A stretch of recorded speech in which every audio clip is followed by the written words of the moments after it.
Good morning, class 11th, Business Studies, Chapter 4th, Sole Proprietorship.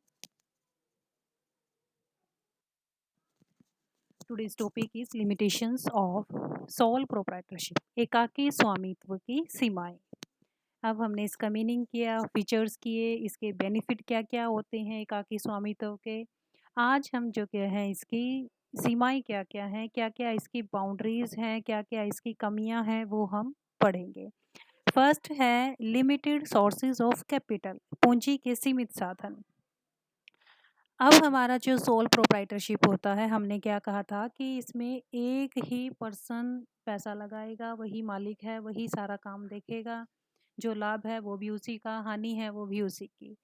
अब एक person के पास इतने ज़्यादा पैसे नहीं होते, तो उसकी जो पैसे लेने की क्षमता है वो भी लिमिटेड है, यानी कि वो उधार भी कितना रुपया ले सकेगा, ठीक है. और एक पर्सन के पास अपने खुद के जो रिसोर्सेज हैं वो भी बहुत कम होते हैं. तो इससे क्या इफेक्ट होता होगा कि उसका जो बिजनेस है उसको वो ज़्यादा बड़ी मात्रा में नहीं बढ़ा सकता. तो वो अपने बिजनेस के पैमाने को ज़्यादा बड़ा नहीं कर सकता, जिससे जो क्या है वो बड़े पैमाने के व्यापार के लाभ को भी नहीं उठा सकेगा. दूसरा है अनस्टेबल एग्जिस्टेंस, अस्थाई अस्तित्व. सोल प्रोप्राइटरशिप में जो क्या है कॉन्टिन्यूटी, ये अनसर्टेनिटी बनी रहती है कि मान लो कई बार वो पर्सन जिसका बिजनेस है बीमार हो जाए, या फिर किसी कारण उसे कहीं जाना पड़ जाए, तो उसको अपनी दुकान जो क्या है वो अपने या तो एम्प्लॉयज़ के भरोसे छोड़ना पड़ेगा या फिर उस पर ताला लगाना पड़ेगा. जिससे कई बार जो क्या है, जो कस्टमर हैं वो बार बार देखते हैं कि दुकान बंद पड़ी है, या जो एम्प्लॉयज़ हैं वो ठीक ढंग से काम नहीं कर रहे हैं, तो वो सामान जो क्या है दूसरी शॉप से लेना शुरू कर देते हैं. और कई बार ऐसा होता है कि मान लो जो पर्सन है, जो ओनर है बिजनेस का, उसकी डेथ हो जाती है, तो वो बिजनेस क्या है पूरा ही बंद हो जाता है. Third is unlimited liability. Unlimited मतलब जिसकी कोई लिमिट ना हो, लाइबिलिटी मतलब उत्तरदायित्व.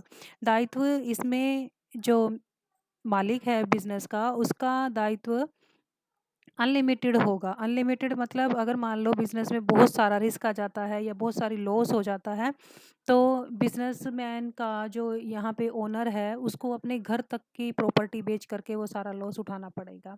कई बार तो इतना ज़्यादा मान लो कई बार लॉस हो जाता है, तो जो उसका घर बार है, कारोबार है, वो सारा कुछ बिक जाता है. फोर्थ है इसमें अनबैलेंस्ड मैनेजमेंट. अनबैलेंस जिसमें बैलेंस ना हो, और असंतुलित प्रबंध इसे कहेंगे हिंदी में. अनबैलेंस मैनेजमेंट का मतलब ये है कि एकाकी व्यापार में सोल प्रोप्राइटरशिप में हमने क्या कहा था, एक ही पर्सन सारा काम करता है, सारे मैनेजमेंट देखेगा, चाहे वो सेल से रिलेटेड हो, चाहे परचेज से रिलेटेड हो, चाहे मार्केटिंग की हो, चाहे फाइनेंस की हो, चाहे वो प्रोडक्शन की हो. तो अब एक पर्सन इतना कैपेबल नहीं होता कि वो सारी चीज़ों को अच्छे से कंप्लीट कर सके. कई बार जो क्या है उसको बहुत डिफ़िकल्टीज़ का सामना करना पड़ता है, और कई बार जो क्या है ऐसे डिसीज़न अनबैलेंस्ड डिसीज़न हो जाते हैं और बिज़नेस में लॉस होना शुरू हो जाता है. तो ये थे इसकी limitations. This is all about this chapter. So revise this chapter, note down this chapter in your notebook. Thank you.